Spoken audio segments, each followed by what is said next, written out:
はい、こんにちは。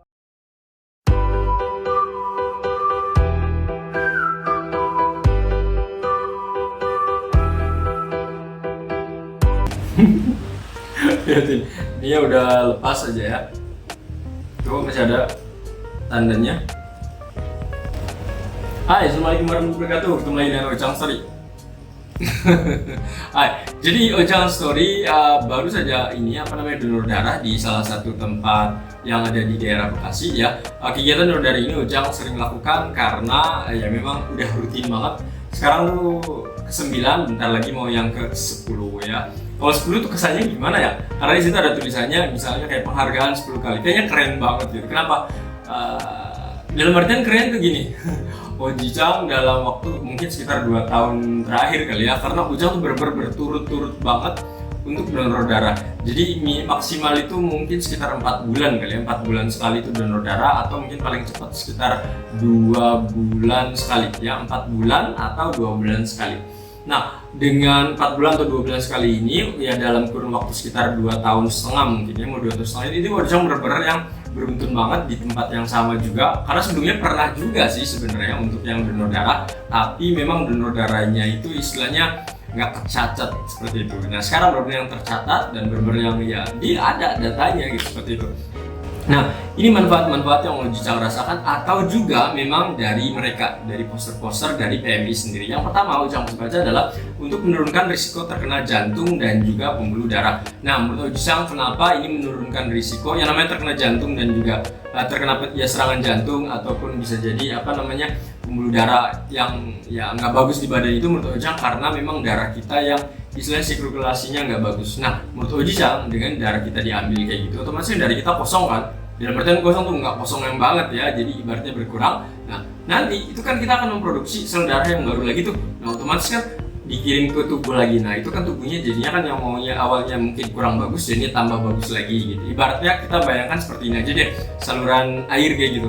Ketika ada saluran air yang istilahnya comberan kayak gitu, kan nggak airnya butek seperti itu kan, tapi ketika si butek-buteknya diambil semuanya ibaratnya, terus kan nanti dia akan dapat aliran baru kan airnya, ya otomatis air yang baru itu akan mengisi tempat-tempat tertentu. Nah, menurut Ojang bayangannya mungkin seperti itu, makanya menurunkan risiko terkena jantung dan pembuluh darah. Yang kedua, meningkatkan produksi sel darah merah. Menurut Ojang ini pasti ya, karena darah kita kan diambil, otomatis tubuh akan memproduksi lagi sel darah merah yang baru dan akan mendistribusikan ke semua badan kita ya.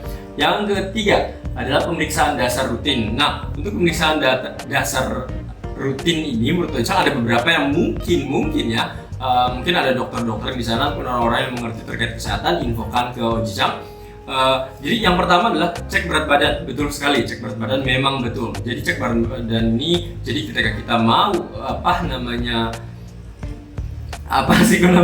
mau donor darah kayak gitu, kita biasanya diminta untuk cek ini dulu, cek suhu dulu. Kenapa cek suhu dulu ya? Pastikan kalau kita tidak 37 derajat ke atas ya. Kalau 37 ke atas kemungkinan besar kita sakit kan, panas soalnya. Terus juga berat badan ini karena kan minimalnya kan 45 ya untuk syaratnya ini. Jadi ketika dicek itu kita kan jadi tahu oh berat badannya berapa. Karena Ojang pun sebenarnya tadi Ojang lupa sih 65 atau 55 gitu ya. Tapi kayaknya menurut Ojang sekitar 65 sih kayaknya ya. Nah, kita kan bisa tahu tuh ya. Terus selanjutnya adalah tekanan darah. Tekanan darah udah pasti dicek, gratis pula. Kenapa? Karena nanti kan sama dokternya kan di ini kan. Ya apa tuh, nggak tahu alasnya apa ya, yang sini jadi kenceng kayak gitu. Nah, dari situ kita juga tahu tekanan darahnya berapa. Terus kadar hemoglobinnya. Kadar hemoglobin juga kita bisa tahu karena biasanya kan dari tangan itu kan ada yang pakai terus keluar darah kayak gitu dicek. Nah, terus darahnya juga diukur. Nah, dari situ ya pas tadi juga Ojang dicek hemoglobinnya bagus, dia bilang gitu.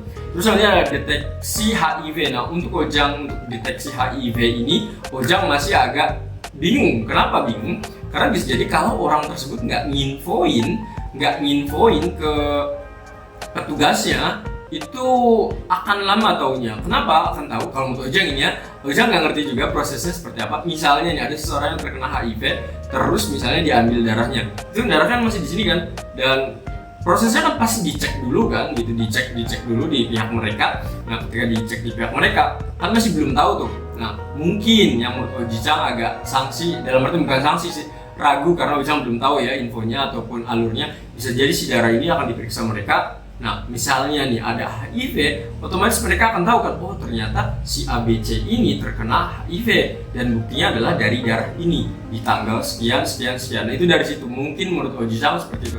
Jadi kalau langsung mendeteksi mungkin tidak, tapi memerlukan proses lebih lanjut. Nah, selanjutnya adalah hepatitis B dan juga C. Nah, ini juga sama dengan proses-proses yang tadi juga, dan yang terakhir di situ tertulisnya adalah sifilis dan juga malaria. Jadi pastinya kalau kita terkena penyakit-penyakit tersebut, ketika dicek otomatis kalau menurut Oji-chan ya mungkin mereka akan menghubungi kita bahwa ya dari darah ini ternyata pas dicek itu ada ya penyakit tertentu, dan mereka menginformasikan ke orang yang mendonorkan darah. Nah, mungkin ini juga ya yang disebut dengan pemeriksaan dasar rutin. Cuma alhamdulillahnya Oji-chan nggak pernah ya HIV, amit-amit ya jangan ya, karena Oji-chan juga nggak melakukan yang aneh-aneh yang seperti itu. Insya Allah sehat ya. Kalau misalkan ada pun mungkin bisa jadi mereka akan hubungi Oji-chan. Saat ini Oji-chan udah yang ke-9, bentar lagi 10. Jadi sampai kalau misalnya mereka terjadi sesuatu, pasti Oji-chan udah dikasih tahu dari dulu. Ya mungkin seperti itu. Nah, selanjutnya manfaat lainnya adalah bantu sesama. Pastinya bantu sesama ya. Karena mungkin ada orang-orang yang sana yang misalnya terkena kecelakaan dan butuh darah seperti itu, dan dengan kita mendonorkan darah seperti ini, ya itu akan sangat bermanfaat untuk mereka. Ya jangan salah ya, karena meskipun banyak orang-orang luar sana yang sudah mendonorkan darahnya itu pasti ada gitu yang agak kekurangan, itu pasti ada aja. Ya susah banget.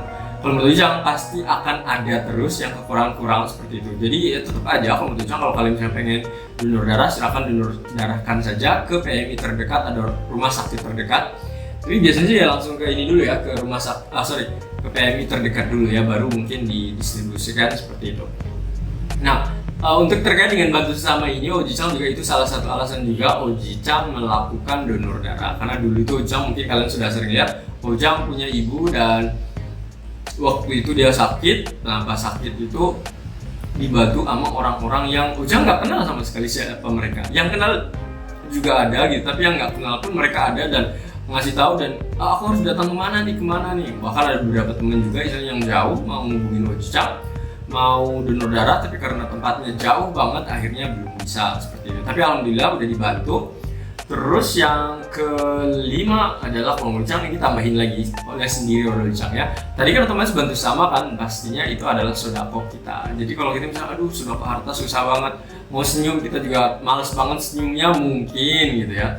Nah, salah cara dengan donor darah, karena ketika kita donor darah, bayangkan ini yang pikiran Oji-chan ya, yang benar-benar yang menurut Oji-chan sih yang ya simpel banget gitu ya. Mungkin kalau secara agamanya mungkin bisa kalian tanyakan ke ustadz ataupun kiai-kiai yang kalian percayai. Tapi kalau menurut Oji-chan bayangannya adalah gini, kenapa Oji-chan bilang sodako untuk darah itu? Jadi darah itu kan kita kan mau sodako tuh ke orang lain ya, dan darah itu kan dipakai sama mereka. Bayangkan darah kita dibuat kebaikan oleh mereka gitu ya, pastinya kan ya mungkin ada kebaikan-kebaikan yang mereka lakukan juga pasti akan datang lagi ke kita juga gitu ya. Tapi kalau yang jahat gimana ya? Kalau untuk Oji-chan sih kalau jahat nggak akan datang kita ya, karena emang niat kita kan untuk kebaikan seperti itu. Jadi pasti balik lagi juga yang baik-baik seperti itu ya. Kecuali kalian mau niatnya jelek ya, mungkin balik lagi nanti ke kalian. Ya paling itu saja dari Oji-chan terkait dengan manfaat donor darah yang Oji-chan dapatkan di poster yang ada di Palang Merah Indonesia. Semoga informasi ini bermanfaat. Assalamualaikum.